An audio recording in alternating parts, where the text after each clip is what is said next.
Halo, selamat malam pemirsa. Anda menyaksikan Indonesia Kita bersama Seti Sanoveni, disiarkan secara langsung dari studio Ring 1 Garuda Medan Merdeka. Kita punya dua tema bahasan pada malam hari ini menuju akhir pekan Anda, di mana tema pertama ini mengenai ada dua orang advokat, yaitu ada Raden Nuh dan Dian Amalia yang melakukan gugatan kepada Undang-Undang Nomor 7 Tahun 2017 tentang Pemilihan Umum ke Mahkamah Konstitusi Republik Indonesia. Mereka meminta agar keluarga sedarah atau semenda Presiden dan Wakil Presiden yang sedang menjabat dilarang maju sebagai capres atau cawapres. Permohonan ini memicu perdebatan serius soal konflik kepentingan, soal nepotisme politik dan batasan etika kekuasaan dalam demokrasi elektoral. Apakah pembatasan ini merupakan bentuk perlindungan demokrasi atau justru pelanggaran hak konstitusional warga negara? Kemudian di tema kedua kita akan membahas mengenai polemik pengadaan mobil dinas Gubernur Kalimantan Timur senilai cukup fantastis 8,5 miliar rupiah yang kemudian menjadi sorotan publik dalam beberapa hari terakhir. Gubernur Kalimantan Timur Rudi Masud menegaskan dirinya belum menerima kendaraan tersebut dan hingga kini masih menggunakan mobil pribadinya untuk kegiatan dinas. Sebagaimana diberitakan sejumlah media nasional tentunya, di tengah tekanan efisiensi anggaran dan sensitivitas publik terhadap belanja pejabat, apakah pengadaan mobil mewah ini memang untuk kebutuhan operasional atau justru mungkin melukai rasa keadilan masyarakat di masa efisiensi saat ini? Tapi sebelum kita mendiskusikan dua tema tersebut malam hari ini pemirsa, kami akan sampaikan informasi-informasi penting untuk Anda terlebih dahulu. Informasi pertama, pemerintah Indonesia berkomitmen untuk membeli 50 unit pesawat Boeing untuk Garuda Indonesia. Komitmen itu telah disepakati oleh Presiden Prabowo Subianto dan Presiden Amerika Serikat Donald Trump usai menandatangani dokumen kesepakatan dagang yang memuat ketentuan perdagangan timbal balik AS.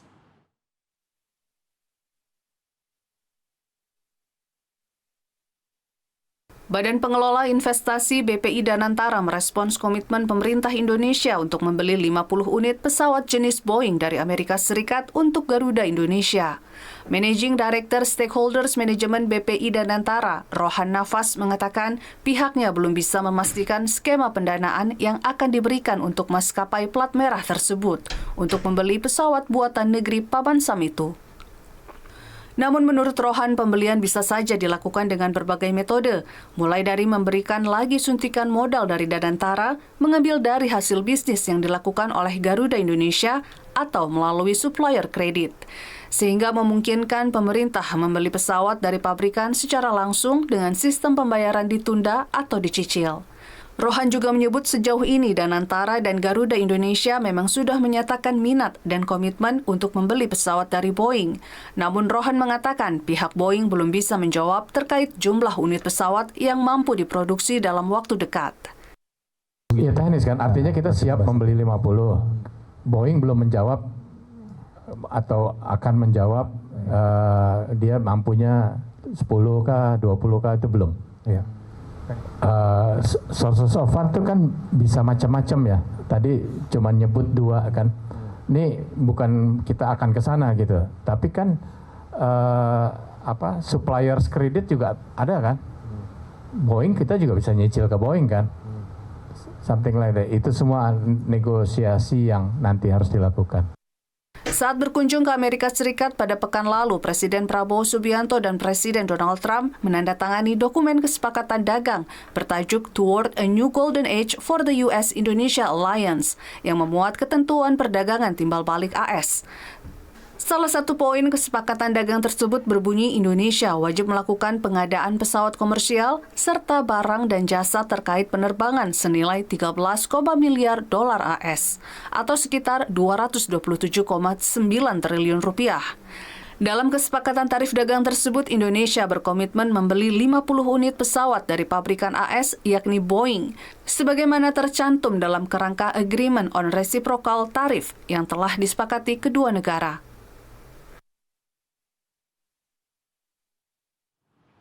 Ke informasi lain pemirsa, isu konstitusional kembali mencuat. Dua advokat mengajukan permohonan uji material pasal 169 Undang-Undang Pemilu ke Mahkamah Konstitusi Republik Indonesia dengan harapan mengubah syarat pencalonan presiden dan wakil presiden. Isu ini berawal ketika Raden Nuh dan Dian Amalia mengajukan permohonan kepada MK. Mereka menilai bahwa ketentuan dalam pasal 169 UU nomor 7 tahun 2017 tentang pemilihan umum belum memuat aturan tegas yang melarang keluarga sedarah atau semenda dari presiden atau wakil presiden yang sedang menjabat untuk mencalonkan diri sebagai calon presiden dan atau calon wakil presiden. Dalam petitumnya, para pemohon meminta MK untuk menyatakan pasal 169 bertentangan dengan UUD 1945 dan tidak memiliki kekuatan hukum mengikat sepanjang tidak dimaknai bahwa pencalonan presiden dan atau wakil presiden wajib bebas dari konflik kepentingan yang bersumber dari hubungan keluarga dengan pejabat yang sedang menjabat. Menurut pemohon, ketiadaan aturan pembatasan tersebut berpotensi membuka ruang nepotisme dan konflik kepentingan politik serta dapat mengganggu prinsip kompetisi yang adil dalam Pilpres. Permohonan ini telah memicu respons berbagai pihak di panggung politik. Para pakar hukum menilai langkah ini penting sebagai upaya memperkuat fairness kompetisi politik dan mencegah penyalahgunaan kekuasaan. Sementara sebagian elit politik mengingatkan bahwa setiap warga negara memiliki hak politik yang sama di depan konstitusi.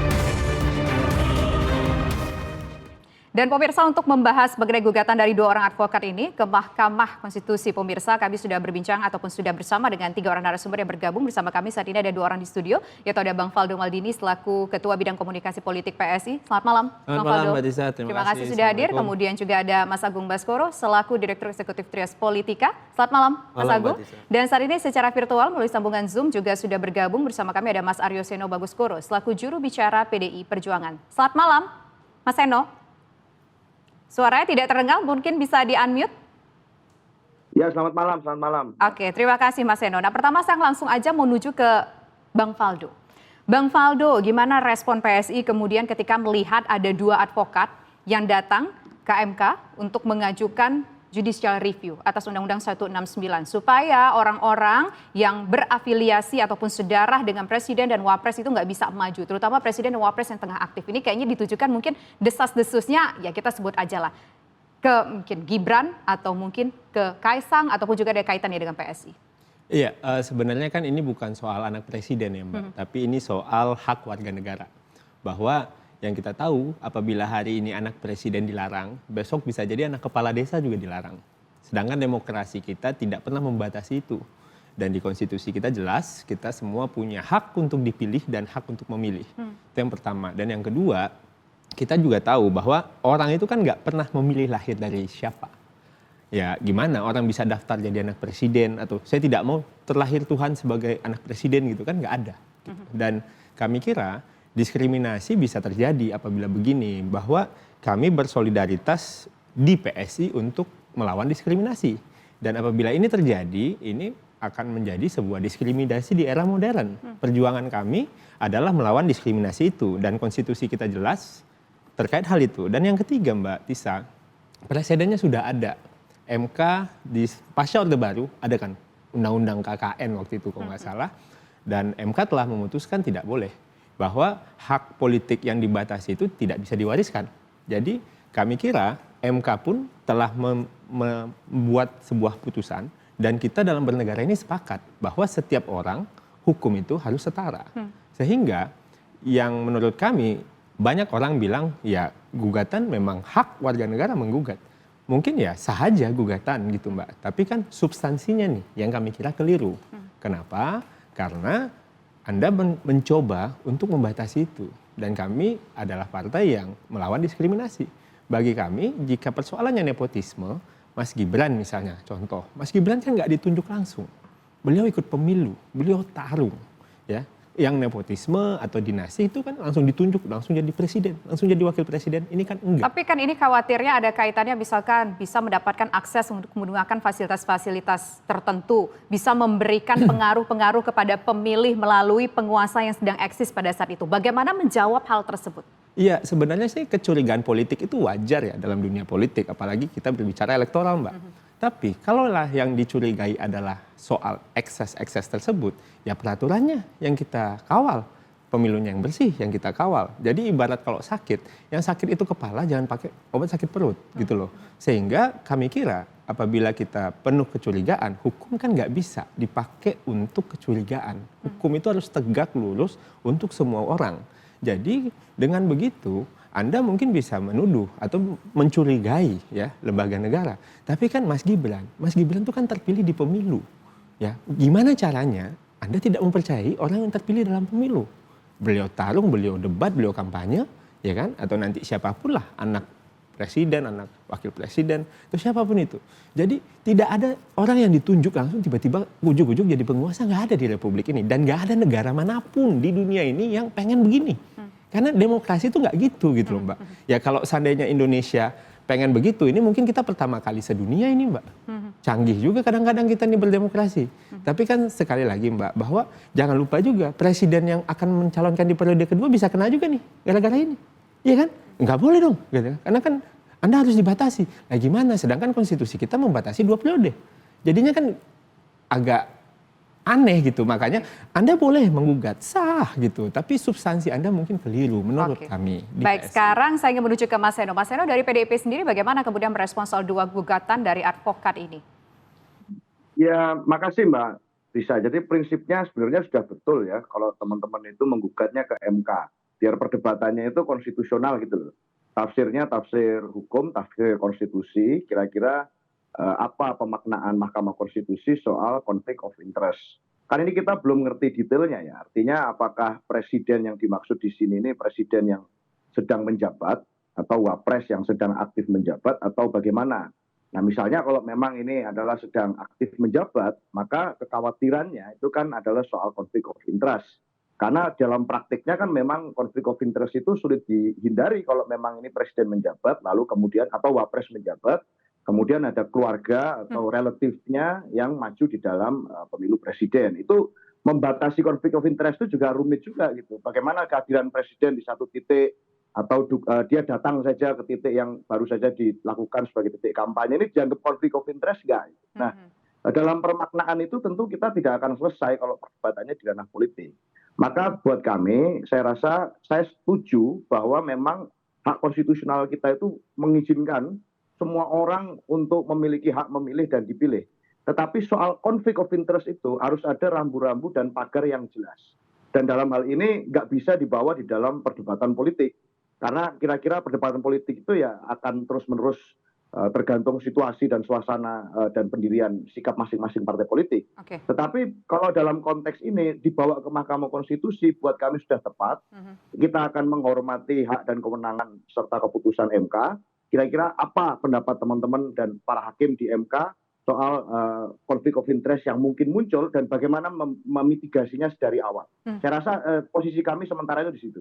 Oke, baik. Sekarang saya menuju ke Mas Agung. Mas Agung, ada 2 perdebatan bahwa ini nampaknya diskriminasi, bukan sebuah solusi, begitu ya. Kalau bicara soal keturunan presiden atau keturunan wapres dilarang untuk maju ke ajang pilpres, begitu. Tapi di satu sisi lain juga ada rasa khawatir bahwa ini rentan akan konflik of interest. Gimana Mas Agung? Iya, saya sederhanakan ini perdebatan antara demokrasi prosedur dengan demokrasi substantif Mbak Tisa ya. Jadi demokrasi prosedur yang tadi disampaikan Mas Faldo sama Mas Seno ya, bahwa ini hak, bahwa ini ya bingkai kita memilih dan dipilih semacam itu. Tapi ketika kita bicara demokrasi substantif, kita harus melihat bagaimana level fairness-nya, competitiveness-nya gitu. Itu yang perlu dipertimbangkan oleh MK, diputuskan ketika nanti menolak ataupun menerima hal ini. Jadi next-nya itu adalah bagaimana MK mengelola pemilu kita ketika anak presiden atau anak wapres mengikuti pemilu. Contoh misalkan supaya tidak ada konflik of interest, berarti ada pembatasan penggunaan fasilitas negara.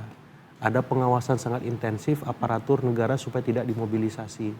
Atau ada masa jeda, misalkan ketika seorang anak capres, anak presiden atau anak wakil presiden mau maju, ada jeda dulu. Ya, jangan langsung misalkan 1 kali pemilu misalkan atau berapa kali, tetap boleh. Tapi supaya level fairness dan competitiveness itu setara, karena demokrasi kan bicara kesetaraan. Kalau kita ngomong hak memilih dipilih itu kan terlalu besar. Tapi ketika kita masuk ke level mikro yang substantif, ini supaya imbang antar wakil bertarungnya, berkompetisinya, itu harus diatur MK menurut saya. Jadi MK harus bisa lebih progresif. Karena selama ini kan MK diarahkan demikian oleh publik kita.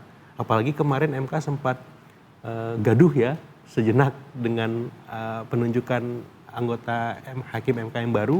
Nah sekarang tantangannya bagaimana membalik persepsi publik agar MK itu kuat, solid, berdaya di hadapan semua semacam itu. Jadi saya mengarahkan supaya MK ya harapannya bisa memutus perkara ini dengan seobjektif mungkin, dengan seadil-adilnya untuk mengelola kompetisi yang benar-benar bisa dimasuki ataupun diikuti oleh semua kandidat, bukan hanya anak presiden, anak wakil presiden, tapi semua anak bapak ibu yang lain semacam itu. Oke, tapi mungkin pertanyaan gini, Ya. sudah menjadi sebuah rahasia umum seperti apa kondisi secara garis besar perpolitikan Indonesia Ya. kalau kita berkaca di tahun 2024 kemarin. Betul. Sebetulnya ajuan dari dua advokat ini bernuansa politiskah atau jangan-jangan memang secara hukum ini ada celahnya untuk dilakukan? Kalaulah bernuansa politis, apakah satu sosok yang menjadi tujuan mata yang katakanlah jadi tancapan busur untuk gugatan Ya. MK ini atau gimana Mas Agung? Tapi nanti dijawab Oh, ya. sesaat lagi. Saya tidak berikut kami kembali.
Terima kasih pemirsa, Anda kembali bersama kami. Sekarang langsung menuju ke Mas Agung. Ya. Mas Agung, ini kalau dilihat sebetulnya skupnya memang lebih kepada soal politiknya atau mungkin lebih kepada soal substantif secara konstitusionalnya? Bisa dua-duanya Mbak Tisa. Di Yang lebih panggung berat yang depan ya, di panggung depan mungkin ini normatif ya, hak warga negara untuk menguji materikan ya perkara yang sesungguhnya sudah ada putusannya. Tapi di panggung belakang kan kita nggak bisa mungkiri bahwa ini akan mengenai anak presiden, anak wakil presiden tertentu yang memang ya dalam tanda petik terikat ataupun terkait dengan situasi dan isu ini. Jadi menurut saya memang nggak bisa dilepaskan hal-hal semacam itu, sehingga memang putusan MK yang menjadi kiblat kita untuk bernegara itu ditunggu oleh publik bagaimana MK merespon itu. Tapi yang jelas saya mengapresiasi tuntutan ini untuk memastikan ya semua hak anak siapapun itu diakomodasi oleh konstitusi kita.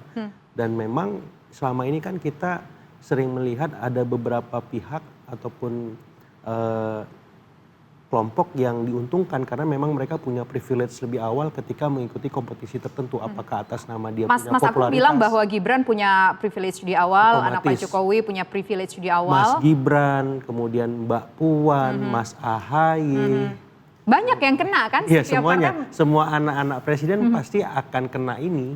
Tapi maksud saya begini, nggak ada masalah, mereka punya hak, mereka tidak meminta dilahirkan sebagai anak siapa, tapi saya berharap semua aparatur negara kita, penyelenggara itu mengatur level kompetisinya.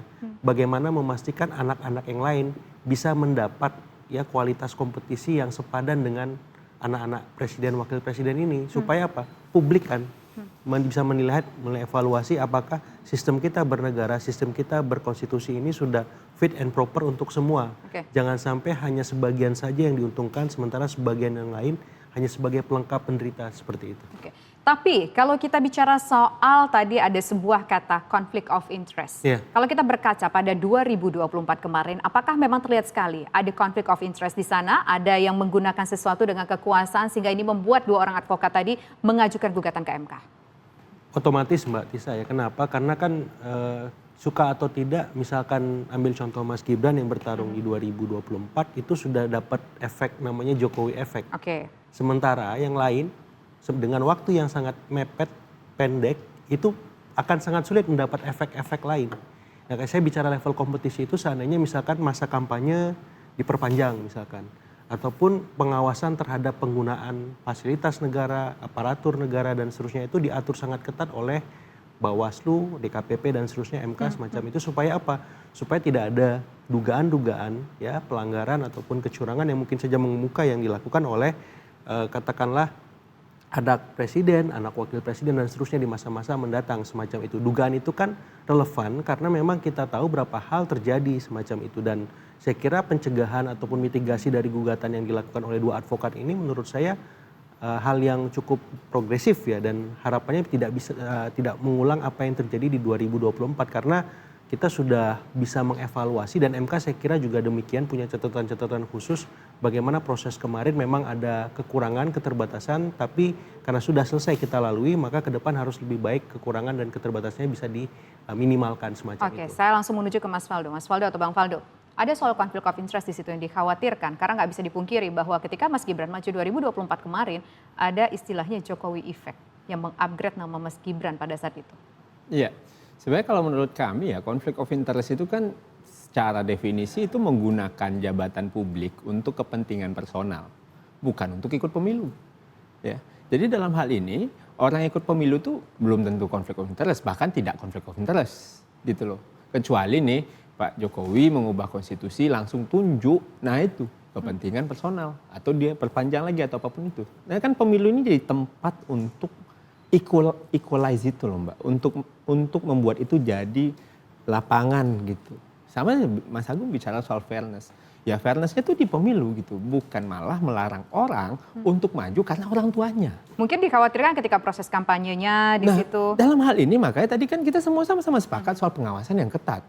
Ya Bawaslu kuat, KPU kuat, dan jangan remehkan masyarakat. Nah kalau kita bicara pemilu, kita bicara rakyat. Orang yang bagi rakyat misalnya, oh ini privilege, tadi juga dibahas ya. Ya privilege semua orang punya gitu loh, semua orang punya privilege. Tapi kan jangan gara-gara dia punya privilege, dia nggak berhak. Kan yang kita lawan dari tadi itu diskriminasi. Kami bersolidaritas untuk melawan diskriminasi. Nah, jangan sampai seseorang anak itu nggak bisa ngapa-ngapain karena bapak ibunya, ya kan? Kan itu nggak fair untuk dia gitu. Lagi-lagi, emang dia bisa milih? Nggak bisa, Mbak. Jadi oleh karena itu kami kira bicara conflict of interest yang paling penting adalah tidak menggunakan itu jabatan untuk kepentingan personal, bukan karena orang ikut pemilu. Itu saya mau luruskan itu. Yang kedua, bicara soal fairness, pemilulah tempat yang paling adil untuk menguji fairness itu. Ya kalau masyarakat nggak bisa kita remehkan juga Mbak Tisa. Kalau masyarakat merasa, oh ini nggak fair nih, oh ini begini, ini begitu, pasti kalah. Oh buktinya menang, kepilih, gede suaranya 58%. Jadi kami kira bicara soal ini kita kembalikan lagi lah gitu kepada bagaimana kita melihat realitas politik kita. Sekali lagi sah, tapi substansinya keliru menurut kami ya. Kita nggak bilang dia salah, nggak sah gitu, tapi keliru. Ya, jadi tentunya soal menghargai ini semua samalah. Tapi kelirunya ini karena diskriminasi modern itu melarang membuat orang-orang yang memiliki silsilah keluarga tidak bisa bertarung. Demokrasi tidak mengenal pembatasan karena silsilah keluarga. Tapi tadi ada sebuah saran dari Mas Agung mengenai jeda tadi. Ya kalaupun memang mau dibatasi, misalkan 1 periode dulu orang tuanya tidak menjabat atau yang berkaitan dengan ikatan darahnya tidak menjabat, baru yang selanjutnya bersangkutan keturunannya atau yang berhubungan darah baru mungkin boleh maju ke pemilu. Bagaimana dengan saran tersebut kalau menurut Bang Faldo? Ya kenapa mesti dijeda? Apa salahnya orang ini? Kenapa harus di stop? Kenapa dia nggak punya kesempatan? Kalaupun dia nggak layak, dia pasti kalah Mbak di pemilu. Jadi kalau saya logikanya, kita jadikan pemilu sebagai lapangannya. Ya, kalau seandainya Anda curiga pemilunya diintervensi lah, dikooptasi lah, Anda awasi. Kalau seandainya Anda udah curiga sama pemilu, curiga sama hasil pemilu, Wah, saya nggak tahu lagi metode apa lagi yang bisa kita lakukan untuk memilih pemimpin. Nah, jadi ini bukan hanya soal perdebatan politik, tapi ini soal logika bernegara, Mbak. Bagaimana kita melihat negara ini punya konstitusi dan adil untuk semuanya, untuk anak siapapun, anak presiden, anak petani, anak nelayan, anak buruh, bahkan anak saya, gitu. Jadi kan kita pengennya begitu bernegara, dan ini yang kami jaga di PSI. Jadikanlah pemilu sebagai sarana, metode untuk menghakimi mereka. Kalau seandainya memang salah, Anda curiga sama pemilunya, awasi. Anda nggak percaya, jangan kasih menang. Gitu. Oke, baik. Sekarang saya menuju ke Mas Seno lagi. Mas Seno, sebetulnya yang menjadi persoalan tadi kan salah satu poin yang cukup menarik yang Anda sampaikan adalah tadi soal conflict of interest. Tapi ya ada juga saran dari Mas Agung tadi, mungkin biar nggak ada conflict of interest di sana, biar terasa fair, ada jeda begitu yang dilakukan. Kalau dari Bang Faldo tadi nggak setuju ada jeda, karena itu sama aja dengan diskriminasi politik. Nah, kalau dari PDIP, sebetulnya yang ideal pun kalau bicara soal pembatasan, menghindari nepotisme, menghindari politik dinasti, seperti apa idealnya konsepnya?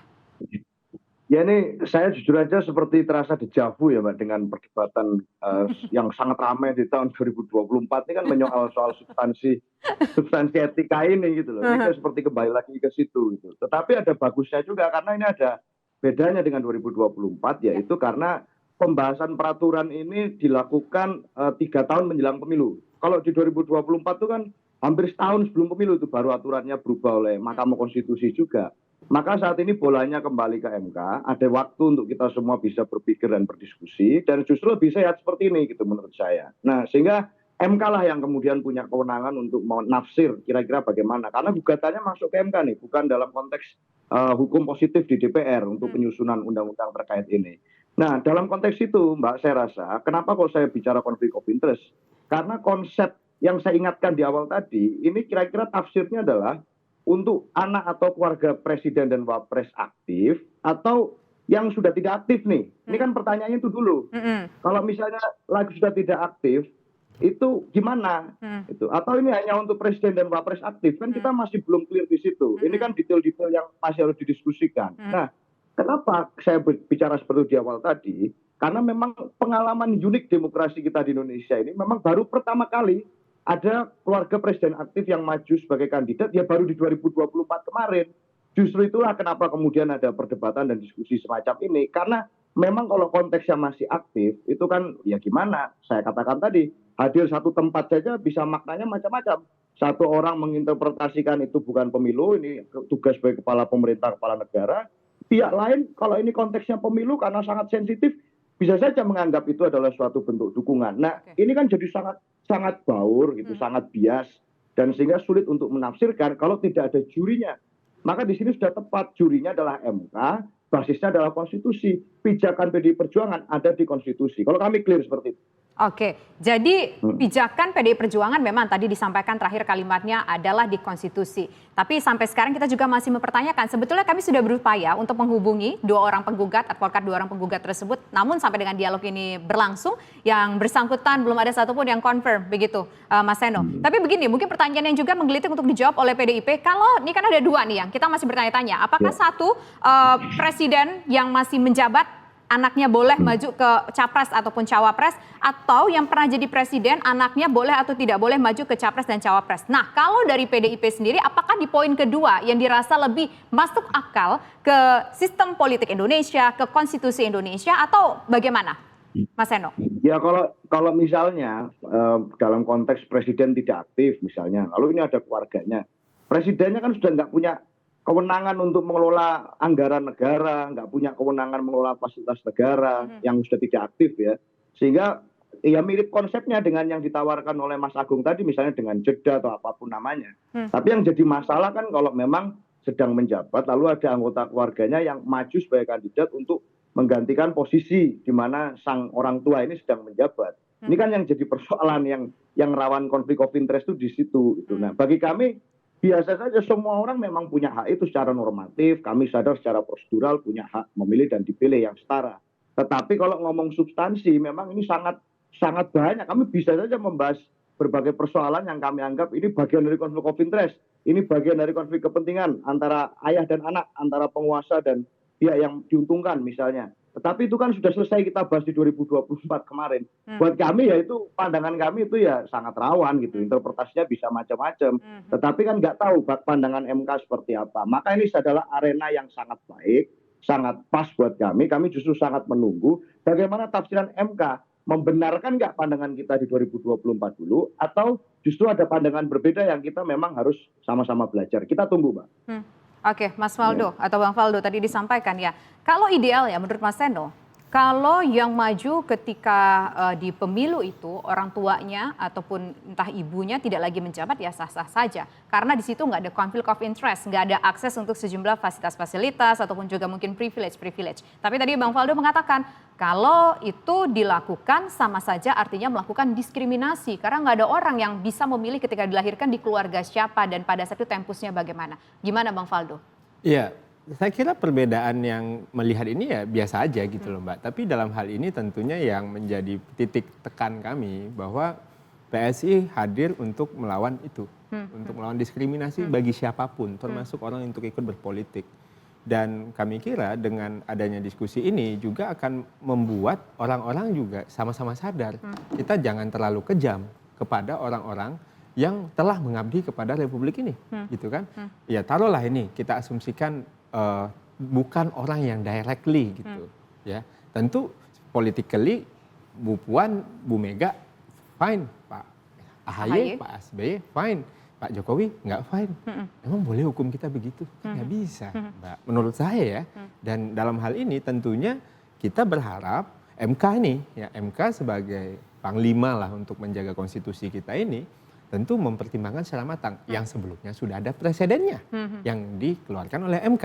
Nah, dengan hadirnya argumentasi baru ini, ya harapan kami justru makin kaya ini untuk diskusi kita melihat bagaimana larangan kita terhadap atau judgement kita atau bahkan vonis kita terhadap orang yang telah mengabdi di Republik ini yang posisinya presiden. Jadi kalau dari saya Mbak, kalau dilihat-lihat juga itu tulisannya gugatan anak presiden dan anak wakil presiden dilarang nyapres, dalam hal ini berarti Mas Didit dan Mas Jan Etes gitu loh. Ya kan kalau dilihat-lihat itu tulisannya gitu loh. Ya kan? Nah, karena kan Pak Jokowi udah nggak jadi presiden lagi di tahun 2024. Jadi apa? Mau ngapain gitu. Oke, baik. Ini sebetulnya juga pertanyaan saya nih, mungkin ke sudut pandangnya Mas Agus sebagai pakar politik. Ini sebenarnya tadi disampaikan juga sama Mas Seno, ini diajukan lebih awal, 3 tahun menjelang Pilpres, menjelang pemilu. Dan sekarang kalau bicara soal Mas Gibran udah jadi wapres, anaknya Jan Etes begitu ya. Kemudian kalau ditujukan ke Pak Jokowi sekarang juga bukan seorang presiden yang sedang aktif lagi begitu kan. Tapi kalau ditujukan ke anak Pak Prabowo ya berarti Mas Didit. Jadi ini sebetulnya kalau kita lihat mengasumsikan, menganalogikan pada kondisi yang ada untuk pemilu di 2029, berarti ini bisa saja ke AHY, ini bisa saja ke Gibran, ini bisa saja juga ke Mbak Puan. Seperti itu Mas, nanti kita akan bahas sesaat lagi. Tetaplah bersama kami di Indonesia Kita.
Saya mau menuju ke Mas Agung. Mas Agung, ini kan kita bertanya-tanya, tapi kalau misalkan ditujukan kepada Mas Gibran doang, kayaknya nggak mungkin. Karena 2029 Mas Gibran bukanlah anak seorang presiden lagi. Betul.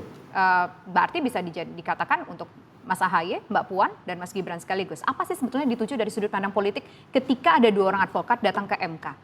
Ada 3 orang yang mungkin tertuju di sana. Iya, saya melihat memang kita punya presiden di masa lalu ya secara historik problem etis kan di 2024. Sehingga harapannya ini tidak terulang lagi. Dan kalau ditanya ini gugatan anak presiden wapres ini yang menjabat atau yang tidak menjabat lagi, ini kan memang masih misteri semacam itu. Tapi yang jelas saya mengapresiasi ini karena memang mereka melihat presiden di 2024 kemarin. Harapannya di pemilu-pemilu berikutnya tidak terjadi lagi.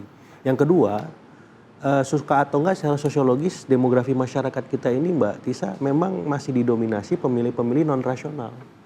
Jadi kalau kita bicara demokrasi, membebaskan semua, kompetisi adil, fairness semua, saya agak ragu kalau memang ini tidak diatur betul oleh penyelenggara pemilu kita, apakah KPU, Bawaslu, MK, DKPP dan seterusnya. Kenapa? Rentan untuk dilanggar, rentan untuk dicurangi lagi semacam itu. Nah, jadi MK, KPU, Bawaslu dan seterusnya harus benar-benar rigid mengatur ini supaya tidak ada lagi pencak silat dalam membuat aturan-aturan baru ketika jelang pemilu, jelang pilpres dan seterusnya. Jadi ketika sekarang dibahas, diajukan gugatan itu menurut saya bagus. Jadi konflik kepentingan, konflik politiknya dan seterusnya itu menjadi minimalis karena masih 3 tahun lagi kan. Jadi nggak apa-apa ini diarahkan, silahkan diatur. Dan saya berharap sebenarnya bukan hanya gugatan untuk anak presiden wapres saja sebenarnya. Misalkan anak anggota legislatif juga harusnya diatur juga gitu. Supaya apa? Supaya konflik of interest di negeri ini semakin minimalis Mbak Tisa. Pemanfaatan, penggunaan fasilitas-fasilitas negara secara terselubung itu tidak terulang dan terjadi lagi. Jadi orang mau ikut pilpres sama level kompetisinya sama ikut pileg juga. Bahkan pilkada bila perlu misalnya. Jadi kenapa saya bilang ada jeda? Atau ketika misalkan anaknya mau baju, bapaknya yang cuti atau bapaknya yang off dulu. Jadi harus ada yang di switch macam itu. Sehingga apa? Penggunaan fasilitas negara itu bukan lagi sebatas narasi, orasi, wacana, tapi memang benar-benar clear and clean. Itu bisa diterapkan secara efektif dan semua pejabat kalau anaknya mau maju mikir. Kalau nggak bapak gua yang cuti, ya gua dijeda nih. Silakan pilih. Gitu. Karena apa? Karena kasihan nih masyarakat level bawah yang ingin menapak karir politik juga. Contoh Mas Faldo ini kan dari bawah nih. Ya, menapak karir secara meritokratis semacam itu. Nah, kalau Mas Faldo berhadapan dengan anak kepala daerah si X, anak Alex si X, kan kasihan. Orang nanti yang mau maju politik mikir berulang kali, regenerasi nasional kita ini jadi kan terhambat. bukan soal anak doang, tapi juga kalau nggak salah saya baca satu klausul anak dan Samenda, keluarga hubungan sedarah. Kalau bicara soal keluarga hubungan sedarah, istri kena, ponakan kena. Tapi saya tiba-tiba ingat nih dengan Mas Gibran adik kandungnya adalah Mas Kaisang, sedarah dengan Mas Kaisang. Jadi nanti kira-kira 2029 Mas Kaisang ini akan majukah ke capres dan cawapres karena tiba-tiba ada tuntutan begini dari 2 orang advokat itu? Ada rasa khawatir seperti itu mungkin dari mereka. Karena kan yang kalau bicara Samenda saat ini adalah Mas Kaisang. Oh saya happy sekali saya kalau Mas Kaisang. Tapi kan Mas Kaisang kan udah pernah ikut pemilu, mimpin partai di 2024. Enggak, ini bicaranya kan menuju capres dan cawapres. Ya kan? Ya kalau soal itu kan kita bisa lihat nanti di konstelasi di 2029. Tapi bicara soal Mas Kaisang, kami kira beliau adalah ketua umum partai politik yang hari ini tidak menjabat, ya fokus di partai. Dan beliau juga top 5 setahu saya popularitinya, bukan hal yang kecil ya untuk orang yang memimpin partai yang kecil dengan popularitas nomor 5 se-Indonesia 70%. Dan saya termasuk orang yang meyakini bahwa siapapun mereka, anak siapapun mereka, asal ikut pemilu. Saya juga kalau disuruh lawan saya juga nggak ada takutnya Mbak karena pemilu. Ya kalau saya tadi kan saya diambil sebagai contoh sama Mas Agung, saya nggak takut gitu. Tapi kan lagi-lagi hukum di Republik ini kan nggak bisa untuk satu orang, ya kan? Untuk semua orang, anak petani, anak nelayan, anak buruh, anak guru, anak ustadz, anak ustazah, semua sama. Jadi tolonglah kita sama-sama meletakkan itu sebagai sebuah pijakan gitu loh. Jangan sampai ini karena kepentingan elit, kepentingan politik, kecemburuan politik, kecurigaan politik. Jadi siapa kira-kira menurut Mas Faldo kepentingan elitnya, kecemburuan politiknya, kecemburuan elitnya ditujukan kepada siapa nih? Kan muncul asumsi demikian dari statement terakhir Mas kan Faldo. banyak yang ngomong bahwa pemilu kemarin 2024 begini. Nggak, ini kan kita bicara untuk 2029, berarti dari siapa? Rasa 2029, khawatirnya dari siapa? Ya yang kalah lah.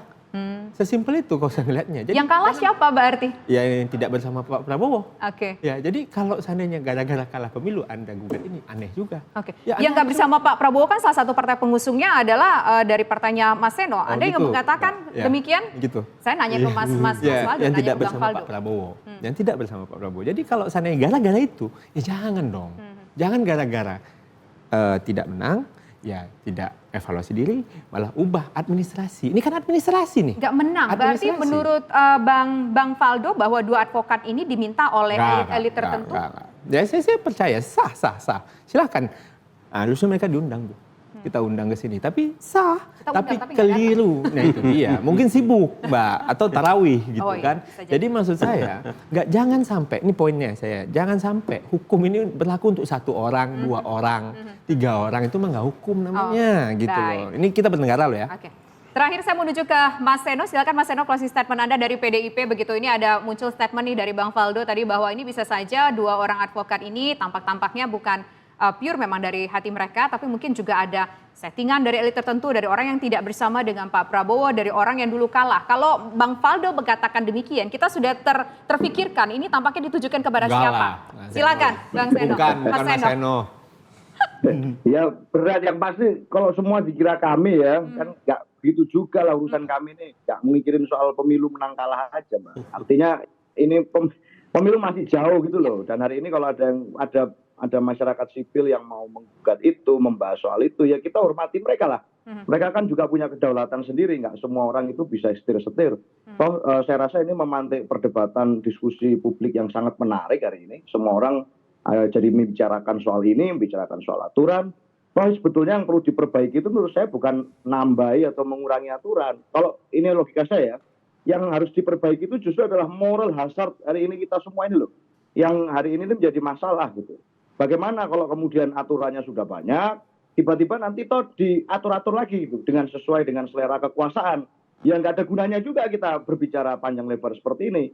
Oke, nggak boleh anaknya maju, nggak boleh keluarganya maju, nanti istrinya yang maju. Oh, nggak boleh istrinya maju, nanti cerai dulu, itu bikin drama. Nanti setelah menang baru nikah lagi. Jadi PR kalau ini caranya seperti ini gitu. Artinya akan selalu ada akal-akalan itu loh untuk memenangkan pemilu, menggunakan konflik of interest tadi, menggunakan privilege yang berlebihan tadi secara kekuasaan misalnya, itu akan selalu bisa digunakan dengan aturan apapun kalau moral hazardnya nggak diberesin dulu. Nepotisme KKN itu buat saya adalah mental state, itu adalah situasi mental itu ya yang harus diperbaiki, yang berusaha direformasi selama sekian puluh tahun itu. Maka itu dulu yang harus diletakkan di tempatnya, baru yang lain-lain. Nah, hari ini kalau kemudian ada masyarakat yang merasa peduli soal itu, kita menyambut baik, kita mengapresiasi kesadaran konstitusional. Saya rasa semua partai politik juga yang berpemikiran civic juga akan mengapresiasi itu. Dan saya kira kita berikan kewenangannya kepada MK untuk memutus ini, karena mereka punya kewenangan yang final and binding. Itu aja, Mbak. Oke, terakhir saya menuju ke Mas Agung, closing statement dari Mas Agung. Kalau melihat soal dinamika ini, persepsi soal ini, praduga soal ini, analisis soal ini, soal juga Samenda tadi. Kalau bicara soal Samenda ini tentu bukan Jan Etes. Ada Gibran dan Kaisang gitu, yang saat ini masih ada begitu. Kalau bicara Mbak Puan, Mbak Kahiyang juga dong. banyak banget ya namanya. Semuanya aja begitu, sampai sepupu-sepupunya juga bisa masuk. Mas Agung, silakan. Terakhir. Ya, palu godam dari hakim-hakim MK ditunggu oleh publik untuk memutuskan keputusan yang progresif ya. Karena kita punya cerita di masa lalu tentang pelanggaran-pelanggaran etis gitu. Jadi saya berharap putusan MK ke depan bisa mengobati kekecewaan publik di masa lalu ya soal problem etis itu, sehingga putusan yang keluar bisa menempatkan seluruh anak bapak mama yang lain yang mau berkompetisi di politik kita bisa mendapat ruang kompetisi yang sehat, yang setara, dan ujung-ujungnya yang saya maksud demokrasi substantif itu di situ. Level kompetisi yang sama. Oke, baik. Terima kasih Mas Sama-sama. Agung, terima kasih Bang Faldo, terima kasih juga Mas Seno sudah bersedia berbincang bersama kami di Indonesia Kita. Thank you Mbak Tisa, Selamat malam Mas Faldo, semuanya. Mas Agung, makasih. Dan pemirsa, kalau berbicara soal gugatan dari 2 orang advokat ke Mahkamah Konstitusi mengenai pasal 169 tentang Undang-Undang Pemilu, pemirsa, tentu saja ini menimbulkan perdebatan di publik. Ada yang mendukung, ada juga mungkin yang merasa mempertanyakan mengenai ini karena dianggap ini bukan solusi, tapi merupakan sebuah diskriminasi. Mengenai hubungan ayah dan anak ataupun samenda saudara-saudara, ini tentu masih menjadi perdebatan. Seperti apa konsep yang kemudian ditawarkan oleh 2 orang advokat tadi. Tapi yang jelas pemirsa, apapun nantinya, meskipun masih 3 tahun lagi, tapi dirasakan tadi bahwa mengajukan gugatan ini ke MK 3 tahun menjelang pesta rakyat ini adalah hal yang baik karena masih banyak waktu untuk mereview hal-hal yang dirasa penting dan dirasa perlu demi kesehatan pesta demokrasi Indonesia. Tapi ke depan kemudian tentu saja kita berharap agar pelaksanaan pesta demokrasi Indonesia untuk memilih presiden dan wakil presiden ataupun juga para wakil rakyat ini betul-betul bisa memberikan ruang kompetisi yang sehat di antara satu dengan yang lainnya. Dan pemirsa, usai jeda berikut kami akan kembali dengan tema berikutnya. Di tema kedua kita akan membahas mengenai seorang gubernur, tepatnya Gubernur Kalimantan Timur yang meminta mobil mewah seharga 8,5 juta rupiah untuk mobil dinasnya. Meskipun belum terrealisasi, tapi sontak ini mengagetkan publik pemirsa. Selengkapnya sesaat lagi, tetaplah bersama kami di Indonesia Kita.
Berkaitan dengan mobil, sampai hari ini Pemprov Kaltim belum menyediakan kami mobil untuk di Kalimantan Timur.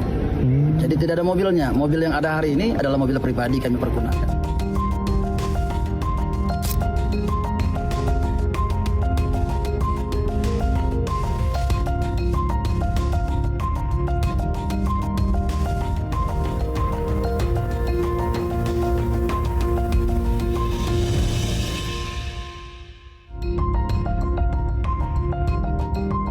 Isu ini mengemuka setelah anggaran mobil dinas senilai 8,5 miliar rupiah muncul dalam daftar isian pelaksanaan anggaran pemerintah Provinsi Kalimantan Timur dan menjadi sorotan publik serta DPR RI. Gubernur Kalimantan Timur, Rudi Masud, mengatakan mobil dinas yang baru nanti akan digunakan untuk menunjang kegiatan kepala daerah. Apalagi mengingat posisi Kaltim sebagai wilayah penyangga IKN, membuat mobilitas kepala daerah banyak menyambut tamu. Rudi juga menegaskan, kendaraan tersebut masih ada di Jakarta dan sudah diuji coba di sana. Menurut Rudi, kendaraan yang dimaksud memang digunakan untuk operasional di ibu kota. Berkaitan dengan mobil, sampai hari ini Pemprov Kaltim belum menyediakan kami mobil untuk di Kalimantan Timur. Jadi tidak ada mobilnya. Mobil yang ada hari ini adalah mobil pribadi kami pergunakan. Mobil kami tadi sayang tidak tampilkan di sini, hancur semuanya. Tapi nggak ada masalah, ini untuk masyarakat Kalimantan Timur. Mobil Pemprov Kaltim itu baru tersedia yang ada di Jakarta. Di Jakarta kenapa? Di Jakarta pertama adalah untuk melaksanakan kegiatan-kegiatan menunjang kegiatan-kegiatan kepala daerah. Kalimantan Timur adalah ibu kota Nusantara. Kalimantan Timur adalah miniatur daripada Indonesia. Tamu daripada Kalimantan Timur itu bukan hanya kepala daerah se-Indonesia, tetapi juga adalah dari global. Masa iya kepala daerahnya pakai mobilnya ala kadarnya? Jangan dong. Iya kan, jaga dong marwahnya Kaltim. Ini marwahnya Kaltim, marwahnya masyarakat Kalimantan Timur. Mobilnya ada di Jakarta. Iya. Namun pembelian tersebut dinilai berlebihan, apalagi mengingat saat ini masih dalam situasi efisiensi. Bahkan, warganet pun bertanya-tanya, kenapa Gubernur Kaltim tidak memperbaiki jalan di wilayahnya saja, alih-alih membeli mobil mewah demi menghadapi medan berat di sana. Sebelumnya, Sekretaris Daerah Provinsi Kalimantan Timur, Sri Wahyuni, memastikan bahwa pengadaan mobil 8,5 miliar rupiah tersebut telah melalui pertimbangan matang berdasarkan kebutuhan kedinasan dan efektivitas kerja kepala daerah dalam melayani masyarakat. Pak Gub ini kalau meninjau sebuah lokasi, beliau itu ingin tembus sampai ke lokasi itu. Jadi suatu saat beliau ke Sotek Bongan, ya saya memang tidak ikut, tapi saya dengar ceritanya, itu kan tertahan di hutan. Sebenarnya sudah diberitahu bahwa tidak ada jalan, tapi beliau tuh ingin tahu tembus itu sampai mana. Kalau masyarakat tembus itu beliau juga ingin sampai di situ. Nah waktu itu kan trouble. Saya juga pernah satu kunjungan, beliau harus ganti mobil karena medannya tidak memungkinkan. Nah itu saya mengira itu mungkin yang menjadi pertimbangan beliau. Jadi harusnya memang kendaraan kepala daerah itu bisa menembus medan Kaltim di medan apa saja. Jadi maksudnya ketika beliau akan memutuskan, oke, jalan ini akan kita support. Tapi bagaimana sih kondisinya, sampai mana sih, apa aja sih yang ada di jalan itu?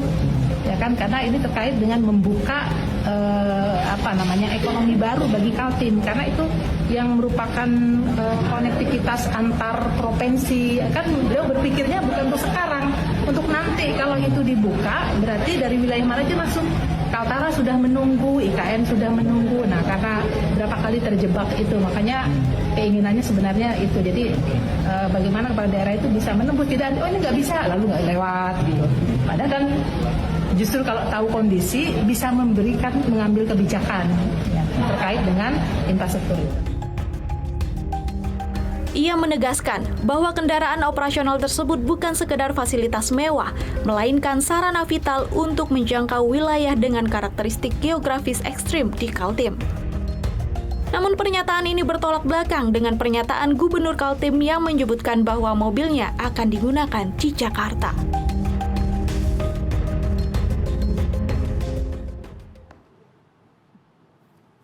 Ya pemirsa, di tengah kondisi ekonomi saat ini, di tengah upaya untuk melakukan efisiensi untuk sejumlah program yang dianggap dirasa penting bagi masa depan negeri ini, dan juga di tengah kita tahu di Kalimantan Timur masih ada tadi informasi dari netizen di sana mengatakan masih banyak jalan rusak di sana. Kemudian ada seorang kepala daerah di sana yang ingin mengajukan anggaran mobil yang cukup mewah bermerek tertentu dengan harga sekitar 8,5 miliar rupiah. Alasannya adalah satu, karena Kalimantan Timur itu merupakan salah satu daerah yang paling dekat aksesnya dengan ibu kota Nusantara. Jadi dibutuhkan kendaraan untuk menyambut tamu-tamu penting yang hadir mungkin suatu saat ke IKN. Kemudian yang kedua, karena selama ini juga diketahui ternyata setelah sekian lama menjabat di Kalimantan Timur, gubernur yang bersangkutan masih menggunakan kendaraan pribadinya untuk operasional dalam menjalankan tugasnya. Dan yang ketiga tadi juga kita tangkap bahwa pemirsa, banyak jalan-jalan yang sulit untuk dilalui dengan mobil spesifikasi biasa, sehingga muncullah mobil mewah dengan harga 8,5 miliar rupiah tersebut yang diajukan menjadi kendaraan dinas sang gubernur bersangkutan. Nah untuk membahas ini pemirsa, apakah wajar dengan sejumlah alasan itu membeli kendaraan seharga 8,5 miliar rupiah? dan apakah kira-kira ada hal lain yang perlu menjadi hal yang kita cermati. Saat ini kami sudah bergabung bersama dengan 2 orang narasumber. Di studio kami sudah hadir ada Pak Trubus Rahardiansyah selaku pakar kebijakan publik. Selamat malam Pak Trubus. Malam, Mbak. Terima kasih sudah hadir Pak Trubus. Oke, dan juga saat ini sudah bergabung bersama kami melalui sambungan Zoom ada Pak Nyarwi Ahmad selaku pakar komunikasi politik dari Universitas Gadjah Mada. Selamat malam Pak Nyarwi. Malam. Ya, terima kasih sudah hadir Pak Nyarwi. Pertama saya menuju ke Pak Trubus terlebih dahulu yang hadir di studio kami. Pak Trubus, bagaimana kemudian Anda sebagai pakar kebijakan publik melihat ada sebuah permintaan dari Gubernur Kaltim untuk mobil sebesar 8,5 miliar rupiah. Tapi di sisi lain kita juga melihat ternyata ini menimbulkan respon yang luar biasa dari masyarakat. Iya, Kak, itu permintaan itu kan ukurannya jadi ukuran personal, jadi pribadi. Harusnya yang menjadi ukuran publik. Karena kalau ukuran publik yang diminta harusnya itu tuntutannya ke skala prioritas pembangunannya kan persoalan infrastruktur lah jalan, karena di sana jalan itu memang sangat sangat memprihatinkan.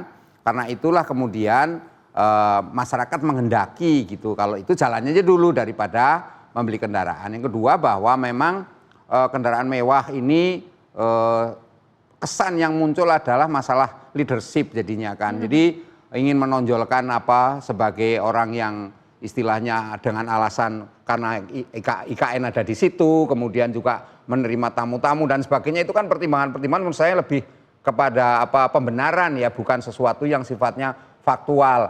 Nah, di satu sisi memang ini persoalan juga Permendagri nomor 7 itu 2006 itu kan jadi problem itu sebenarnya kan itu harusnya sudah nggak relevan lagi karena itu disusun tahun 2006.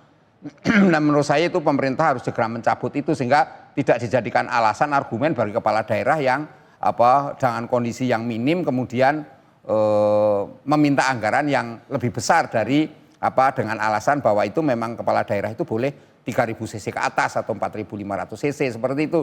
Karena di situ ada spesifikasi yang disebutkan oleh Permendagri nomor 6 itu. Nah, justru karena itu Pak Trubus, karena nggak ada spesifikasi harganya, cuma ada spesifikasi mobilnya, ya. Jadi yang bersangkutan merasa nggak ada yang salah dengan hal tersebut. Nah, ya itulah kemudian itu namanya jadi ukurannya ukuran personal kan gitu. Di satu sisi sebenarnya kan ini ada tuntutan publik.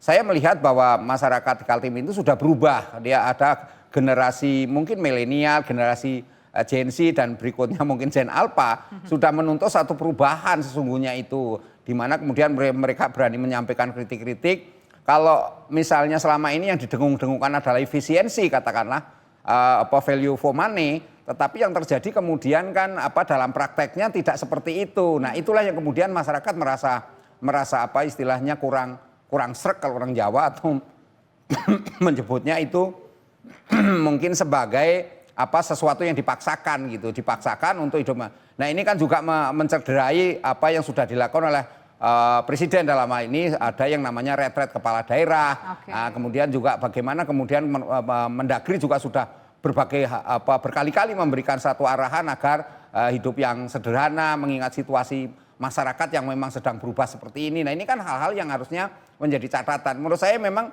dengarkan aja suara publik, memang suara publik yang menghendaki itu sudah sekarang prioritas saja ke ini. Artinya pembelian ini bisa ditunda meskipun sudah dianggarkan, bisa ditunda, dialihkan dulu ke hal-hal lain.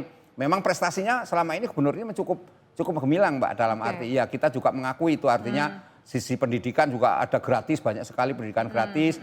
Kemudian infrastruktur jembatan yang selama ini menghubungkan ke daerah-daerah istilahnya terisolir, daerah-daerah yang masih masyarakatnya masih jauh dari perkotaan, itu sudah bisa terhubungkan. Tapi di satu sisi masih banyak realitasnya infrastrukturnya itu memang jauh dari memadai. Lah inilah menurut saya juga harusnya ada prioritas yang diutamakan di mana ya infrastruktur itu artinya itu tuntutan publik. Di satu sisi mungkin masyarakat menghendaki satu kondisi layanan kesehatan yang lebih baik lagi, lebih luas. Karena kalau kebijakan publik kan arahnya kan kalau misalnya oke, saya sudah melaksanakan kebijakan pendidikan dengan gratis, tapi pertanyaannya seberapa luas jangkauannya? Kan pertanyaan itu kalau cuman menjangkau dalam lingkup kecil ya itu belum, katakannya masih kurang, katakan seperti belum memadai.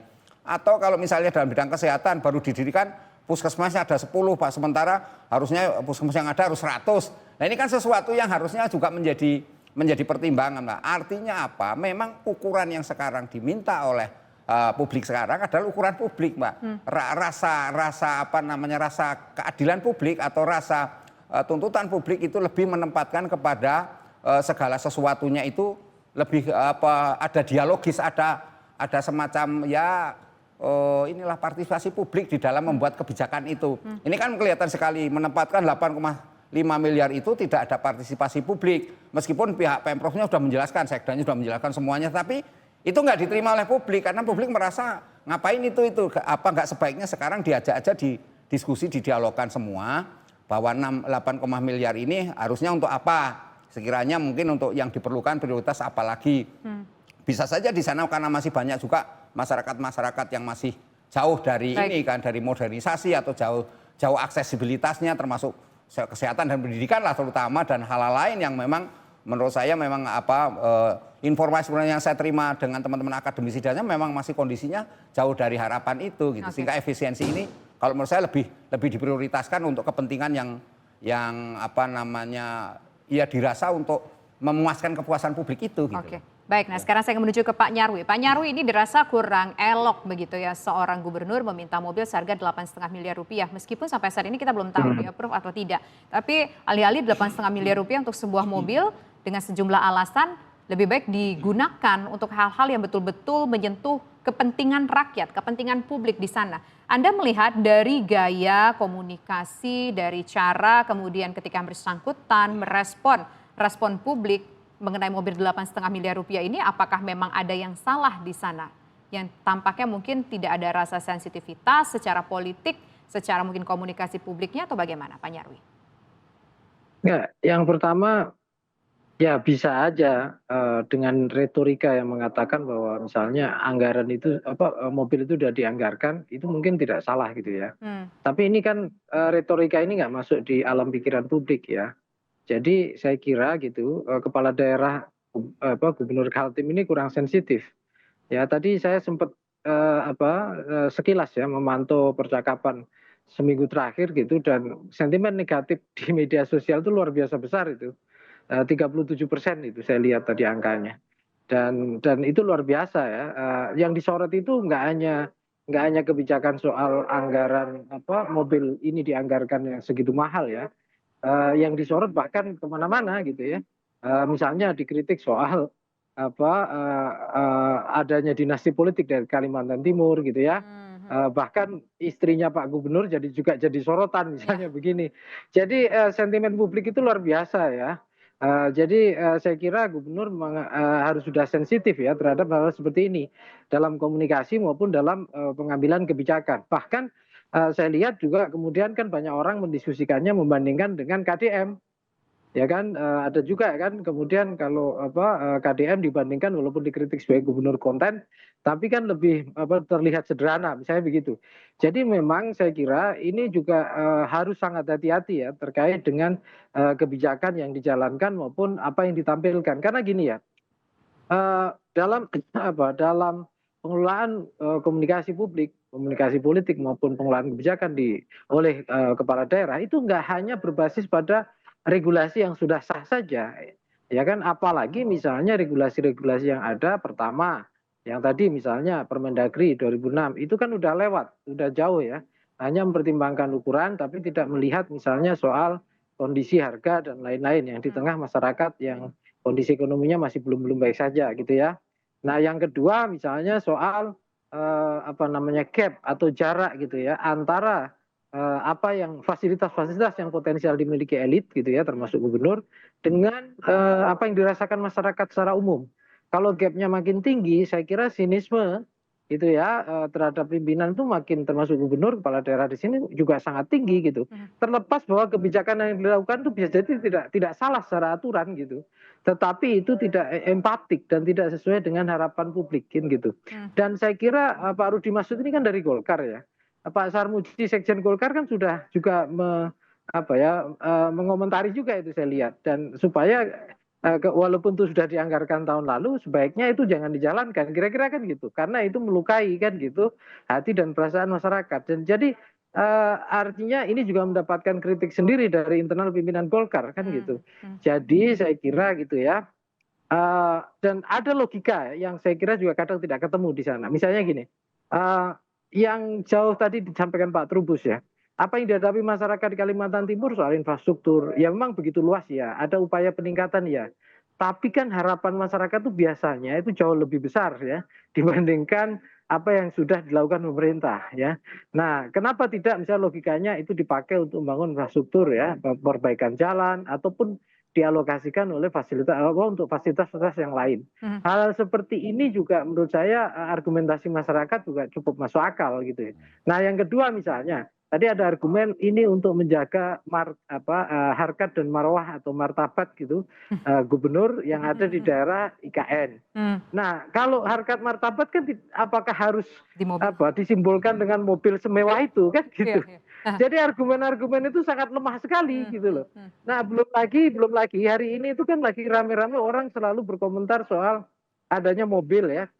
Yang kemarin juga disinggung kan, mobil impor misalnya begitu. Ya, di balik itu masyarakat sebenarnya juga merindukan supaya pejabat itu perilakunya lebih sederhana, gaya hidupnya sederhana. Kalaulah misalnya ada mobil Pak Prabowo dan contohkan pakai maung produk dalam negeri. Kalau perlu ada harapan penguatan industri mobil nasional. Nah, itu kan mimpi-mimpi masyarakat bersama ya, mimpi kita semua gitu. Jadi kalau pakai mobil semewah itu gitu di tengah situasi yang seperti ini pasti akan dugaan saya terus-menerus memunculkan sinisme dan kritisisme yang luar biasa dari publik. Itu kira-kira. Oke, baik. Ini menarik juga ya Pak Trubus berbicara. Tadi saya sudah menjelaskan ada harkat dan martabat gubernur yang harus dijaga. Harkat dan martabat apakah letaknya kemudian harus dijelaskan kepada publik sebesar 8,5 miliar rupiah dari beliau harkat dan martabat itu pada mobil. Tapi di sisi lain kita juga melihat track record dari yang bersangkutan bahwa yang bersangkutan selama ini sudah melakukan beberapa hal begitu di daerahnya seperti yang Pak Trubus sampaikan. Kemudian juga yang bersangkutan selama ini ternyata menggunakan kendaraan pribadinya sendiri begitu. Bagaimana kemudian menilai soal upaya yang sudah dilakukan, effort yang sudah dilakukan dengan harga 8,5 miliar rupiah untuk sebuah mobil ini Pak Trubus? Nanti kita jawab sesaat lagi. Tetaplah bersama kami di Indonesia Kita.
Saya mau menuju ke Pak Trubus. Pak Trubus, kalau bicara soal kebijakan, soal upaya yang sudah dilakukan oleh beliau mungkin cukup baik. Direspon ada beberapa pihak cukup baik. Tapi kalau bicara soal penjelasan Sekda tadi, ada harkat dan martabat dari seorang gubernur yang harus dijaga dengan harga sebesar 8,5 miliar rupiah untuk sebuah mobil. Iya, menurut saya ini sesuatu yang lebih kepada pandangan pribadi ya, seperti itu persepsi itu sebenarnya lebih kepada persepsi yang memberikan kesan seolah-olah itu adalah yang paling baik, paling benar gitu. Memang di dalam pemimpin itu pejabat publik itu melekat Mbak namanya marwah, namanya harkat martabat, tetapi kan dalam implementasinya kan harus disesuaikan dengan kondisi realitas yang dipimpin. Artinya ini kan sifatnya patron klien, ya, yang dipimpin sama yang memimpin ini harus punya rasa saling trust, saling mendukung, istilah ada hubungan harmonis di keduanya. Tapi kalau misalnya protes-protes ini menunjukkan kan sebenarnya ada merasa tidak puas kan, rasa tidak srek, tidak nyaman lah, tidak enjoy kepada apa yang diputuskan oleh Pemprov dalam hal ngotot membeli mobil 8,5 miliar ini.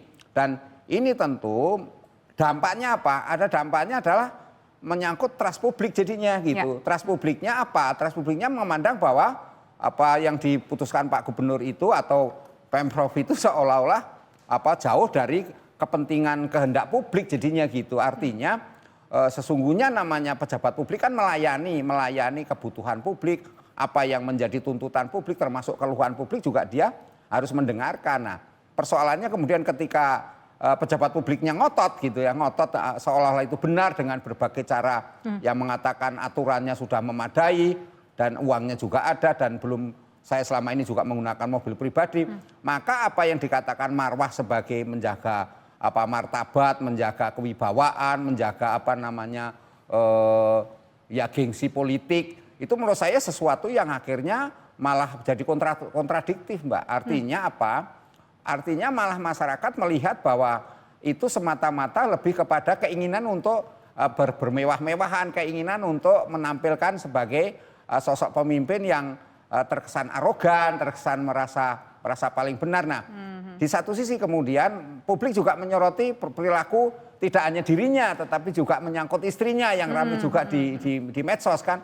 Nah, ini juga menimbulkan satu kesan bahwa publik melihat jangan-jangan itu merupakan satu perilaku yang sudah susah istilahnya sudah dirubah karena mental seperti itu.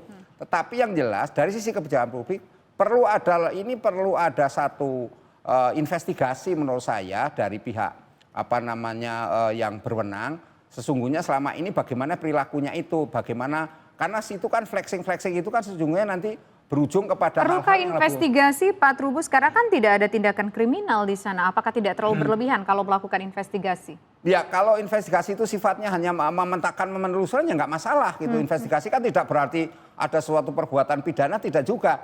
Justru dia memang harusnya menampilkan bahwa saya clear memang tujuannya untuk untuk kepentingan masyarakat dalam rangka melaksanakan tugas-tugas saya membeli itu.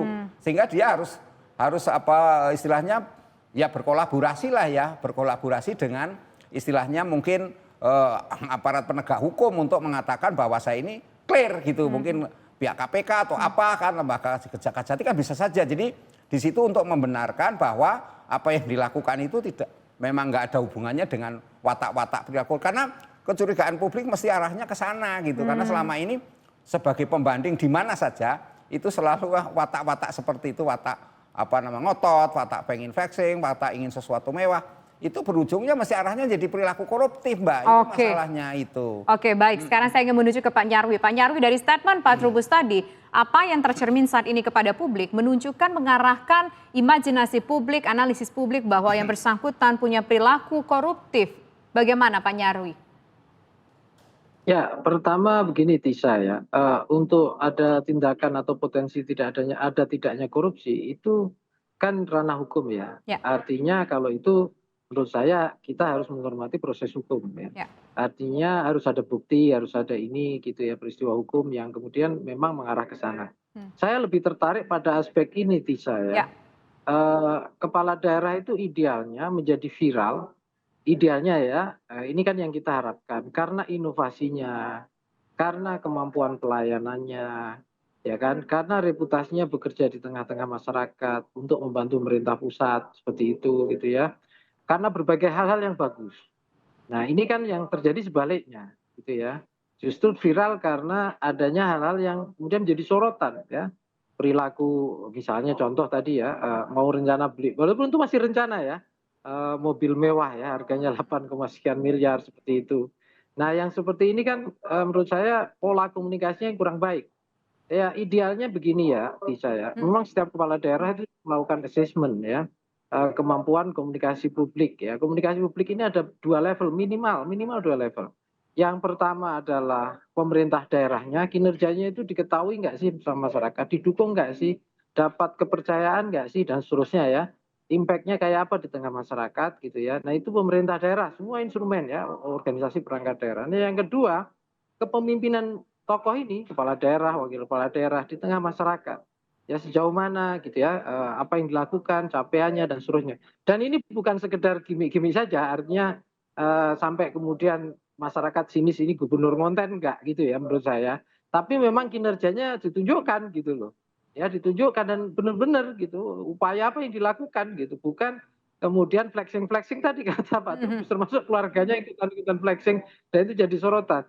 Karena gini, kepala daerah itu leadership itu ya apalagi masyarakat patron klien itu kemudian melihatnya dan berharap ya leadership atau kepemimpinan kepala daerah itu kepemimpinan oleh keteladanan.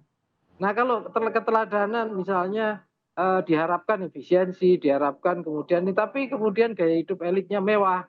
Nah seperti ini kan kontradiktif, tidak nyambung gitu ya. Dan distrust atau ketidakpercayaan itu bisa makin menguat ya, dan sinisme juga luar biasa. Dan saya kira tentu setiap kepala daerah itu pengen ya dikenang oleh karena prestasinya, inovasinya, dedikasinya gitu. Dan saya yakin ada banyak yang dilakukan, tapi kemudian bisa tenggelam karena hal yang seperti ini gitu loh. Ya, hal positif yang dilakukan saya yakin Pak Rudi juga banyak, tapi kemudian kan yang jadi sorotan yang seperti ini. Nah, hal seperti ini yang saya kira bisa diantisipasi gitu ya, bisa ada pola dan tata kelola yang baik gitu ya. Mungkin juga dari Kementerian Dalam Negeri saya kira juga tidak hanya retreat, tidak hanya cukup retreat ya atau ini ya, tapi juga ada semacam model yang paling tidak ya mengarahkan dan membantu kepala daerah ya dalam mengelola ya komunikasi publik maupun politiknya di daerah. Ya seperti itu kira-kira. Oke, baik. Perbincangan masih akan kami lanjutkan pemirsa. Tapi kalau tadi kita mengingat lagi apa yang disampaikan oleh Sekda, apa yang disampaikan juga oleh Pak Trubus, sebetulnya secara undang-undang nggak ada yang salah. Karena tidak mengatur soal harga, hanya mengatur spesifikasi dari harga mobil bermerek R tadi dalam tanda kutip dengan harga 8,5 miliar rupiah sesuai dengan spesifikasi. Tapi mungkin harganya yang bikin publik terkejut-kejut. Apakah kemudian aturan mengenai kendaraan dinas dari kepala daerah ini harus ada aturan yang jelas mengenai standar maksimal harga, aturan yang rigid? Nanti akan dijawab sesaat lagi. Saya jeda berikut, tetaplah bersama kami di Indonesia Kita.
Saya menuju ke Pak Trubus lagi. Pak Trubus, kalau bicara soal perlukah kemudian aturan yang berkaitan dengan fasilitas pejabat negara itu dirigidkan dari jumlah nominal angkanya? Iya, kalau lihat ini Permendagri nomor 7 tahun 2006 itu kan mengaturnya itu sangat umum gitu loh. Ya karena sangat umum Dan itu menurut saya ya memang baik saat itu, atau tahun 2006 itu sudah baik aturan itu. Tetapi kan kemudian seiring dengan perkembangan zaman, sekarang sudah 2026, artinya itu sudah 20 tahun yang lalu, memang Permendagri itu sudah nggak sesuai lagi, tidak menarik, sehingga perlu direvisi ataupun kalau perlu dicabut dengan aturan yang lebih bagus lagi, yang lebih partisipatif, lebih pokoknya tidak bersifat ini top down lah, tidak elitis lagi, tapi lebih bersifat bottom up atau usulan-usulan publik seperti apa yang real sekarang. Jadi dalam aturan itu harus tidak menyantumkan lagi soal CC, tapi nilai rupiahnya berapa. Dan aturan itu juga ada batas waktu. Misalnya ini berlaku selama 5 tahun Permendagri ini. Nanti setelah lagi nanti dirubah lagi, nggak apa-apa. Tetapi jangan seperti sekarang ini, itu aturan 2006 sampai hari ini masih dipakai dan itu dijadikan dasar beberapa kepala daerah. Yang kedua, saya menduga ini rame juga kaitan dengan soal ini kita sebutnya perspektifnya good governance, Mbak. Soal pengelolaan dana anggaran. Selama ini memang tidak terbuka, tidak transparan. Saya menduga itu masyarakat ada yang dalam tanda petik itu marah karena tidak terbuka. Sementara di tempat lain, taruhlah misalnya Jawa Barat sudah membuat kebijakan bahwa seluruh anggaran yang digunakan terkait dengan pembangunan ataupun yang anggarannya dari APBD atau APBN itu harus diposting di media sosial. Masyarakat harus tahu semua pengguna seperti apa. Nah, ini sepertinya di Kaltim belum gitu kan, belum. Jadi tapi masyarakat udah tahu, artinya tahu, masyarakat terdidik di Kaltim itu sudah banyak, apalagi sekarang mau menjadi ibu kota kan. Berarti mereka sudah punya referensi. Tetapi ingin menyampaikannya dalam bentuk aja cari momen. Nah, momennya momen sekarang ini dengan adanya pembelian mobil 8,5 miliar yang sifatnya elitis ini, yang sifatnya diputuskan sepihak, itu kemudian disinilah masyarakat dalam tanda petik ngamuk gitu, Mbak, ngamuk, marah. Nah, disinilah kemudian jawaban dari gubernur juga tidak memberikan satu jawaban yang menurut saya lebih ke kepentingan publik lah gitu, tapi lebih kepada kepentingan istilahnya kelompok dan ini sendiri, itu personalnya sendiri, kepribadinya gitu. Jadi kelihatan ego sektoralnya itu yang menurut saya jadi tantangan lah bagi dia, bahwa sesungguhnya tadi menyinggung Mas Arwi itu adalah mengenai kepemimpinan, leadershipnya. Jadi publik mempertanyakan itu. Yang ketiga dalam hal ini saya menduga juga masih banyaknya karena wilayahnya Kaltim itu sangat luas, jadi banyaknya infrastruktur jalan-jalan yang sesungguhnya masih dalam posisi sangat memperhatinkan, karena di sana masyarakatnya kan mengelompok dan jaraknya sangat jauh, Mbak. Dan ini membutuhkan infrastruktur. Kalau lihat berbagai media sosial yang viral, itu jalan di sana itu memang betul berlumpur, berat sekali dalam kondisi yang memang di tengah hutan juga gitu ya. Sehingga ini yang mungkin konektivitas ini yang perlu diperhatikan. Nah, sehingga ketika konektivitasnya berjalan baik, maka seluruh logistik bisa dengan cepat terdistribusi. Nah, kehendak publik ini yang mungkin belum ditangkap oleh Pemprov-nya sendiri gitu loh. Tapi kalau menurut Pak Trubus deh, sebelum saya menuju ke Pak Nyarwi, idealnya berapa sih harga mobil pejabat? Apalagi kita melihat juga bahwa presiden kita menggunakan mobil lokal loh. Iya, kalau mobil mobil di kita ya paling harga sekarang kan ya sekitar 2 miliar kan, kalau itu sudah ini, karena kalau Alphard paling tinggi juga cuma 2,5 kan. Artinya dipatok aja sekitar 2 miliar, jadi itu nanti menyesuaikan dengan kondisi daerah masing-masing tentu kan. Artinya kalau untuk Jakarta ya gubernurnya sekian, tapi malah di Jakarta gubernurnya juga nggak mau memakai yang terlalu mewah kan. Artinya ini sesuatu yang memang perlu dirubah mindsetnya, Mbak. Jadi harga ini memang menentukan, dalam arti ketika nilai rupiah itu disebut 8,5 miliar. Masyarakat yang terbayang itu psikologis susahnya nyari duit ya kan. Sementara kondisi uang nggak ada, bansos yang ada dipotong-potong, dana desa yang kemudian juga nggak cair-cair. Ini kan jadi sesuatu yang membuat ini ada akumulasi yang menyebabkan emosi publik yang luar biasa. Itu bisa saja, Mbak, sehingga angka ini yang menurut saya memang harus penuh dengan kehati-hatian. Jangan orang menilai nanti seperti dikatakan oleh Mendagri mengatakan itu kan berlebih-lebihan. Aturan memang boleh, tapi jangan berlebih-lebihan. Statement berlebih-lebihan ini jangan dimaknai kemudian kita secara leluasa bisa menafsirkan istilahnya itu ada kelebihan, ada sesuatu yang memang ikonik gitu loh, ikonik, bahwa saya ini gubernur paling sukses atau saya kepala daerah yang punya kinerja bagus atau saya good governance-nya oke gitu, jangan itu aja sih Mbak. Baik, terakhir saya ingin menuju Pak Nyarwi. Pak Nyarwi, sebetulnya yang dibutuhkan oleh masyarakat ketika berbicara soal kepala daerah yang sudah menjabat apa yang diharapkan? Karena kalau flexing kayaknya mungkin bukan itu yang diharapkan oleh masyarakat. Sesuatu yang mewah dari seorang kepala daerah juga tentunya bukan itu yang diharapkan oleh masyarakat. Tapi di sisi lain kita juga tadi mendengar bahwa sudah ada sepak terjang dilakukan oleh gubernur bersangkutan di daerahnya. Namun karena peristiwa ini dan juga karena statement dari salah satu sekda di sana atau dari seorang sekda di sana, tampaknya ada kesan dari segi komunikasinya gara-gara nila setitik rusak susu sebelangga. Ya Pak Nyarwi ya. Ya. Tisa, saya tidak kaget dengan yang seperti itu ya. Pertama harus dilihat dinamika di politik lokal juga gitu ya. Artinya gubernur itu ya kepala daerah, tapi jabatan gubernur, wakil gubernur kan juga politik ya. Memang sudah selesai pemilu, pilkada, tetapi kan pasti ya dinamika politik yang sifatnya non elektoral juga masih terus berlangsung gitu ya. Itu satu. Terus yang kedua gitu ya, secara aturan sebenarnya tidak ada yang dilanggar. Tadi kalau mengacu ke aturan misalnya Permendagri dan seterusnya. Cuma kan di sini pertanyaannya soal reputasi, image, citra, kepantasan, etika ya di tengah situasi ekonomi masyarakat yang seperti ini yang jadi permasalahan gitu loh. Nah, terus ini sebenarnya ini menurut saya itu mencerminkan juga ada banyak ya tata kelola yang perlu diperbaiki. Tadi misalnya sudah disinggung Pak Trubus ya. Permendagri ya tadi nomor 7 2006 itu menurut saya sudah saatnya harus ditata ulang ya. Pertama gini harus dilihat ya, gubernur itu wakil pemerintah pusat di daerah. Artinya sudah layak gitu pemerintah misalnya membuat aturan yang lebih detail misalnya soal terkait bukan hanya spesifikasi jumlah berapa besar sih, tapi misalnya anggaran gitu. Contoh sederhana kan ada Kementerian Keuangan Permenkeu zaman Bu Sri Mulyani ya, Mei 2025 lalu dia buat aturan misalnya Eselon 1 itu harga mobilnya kan maksimal misalnya 930 sekian juta ya. Eselon 2 sekian itu ada itu. Nah, saya kira Mendagri bisa juga mengadopsi khususnya kepala-kepala daerah ini harus bagaimana. Betul di sana ada otonomi gitu ya dan seterusnya. Tapi saya kira itu juga untuk membantu supaya reputasi citra kepala daerah saya kira juga tertata dengan baik, tidak apa yang dikerjakan tidak tenggelam oleh isu yang seperti ini gitu loh. Nah berikutnya yang penting lagi menurut saya itu juga standar ya proses komunikasinya saya kira juga harus ditata. Kenapa? Karena gini loh, kepala daerah itu kan bekerja juga. Nah apa yang dikerjakan juga perlu diketahui masyarakat dan dapat dukungan masyarakat. Kelemahannya juga mungkin perlu dikritik dan dapat masukan. Tapi substansial bukan hanya sekedar urusan lifestyle seperti ini gitu loh. Kira-kira itu Tisa. Oke baik, terima kasih Pak Nyarwi selaku pakar komunikasi politik dari Universitas Gadjah Mada. Dan terima kasih juga Pak Trubus Rardiansyah selaku pakar kebijakan publik sudah bersedia berbincang bersama kami dan hadir di studio kami. Nah pemirsa, demikian kebersamaan kita dalam Indonesia Kita pada malam hari ini. Namun dari diskusi kita di tema kedua ini setidaknya kita bisa mengambil sebuah hikmah dari sebuah peristiwa yang sempat menjadi viral ketika seorang kepala daerah mengajukan anggaran sebesar 8,5 miliar rupiah untuk sebuah mobil dinas yang akan ia gunakan yang memantik perdebatan di publik yang membuat mungkin publik di sekitar Kalimantan juga merasa kecewa dan sedikit marah begitu pemirsa.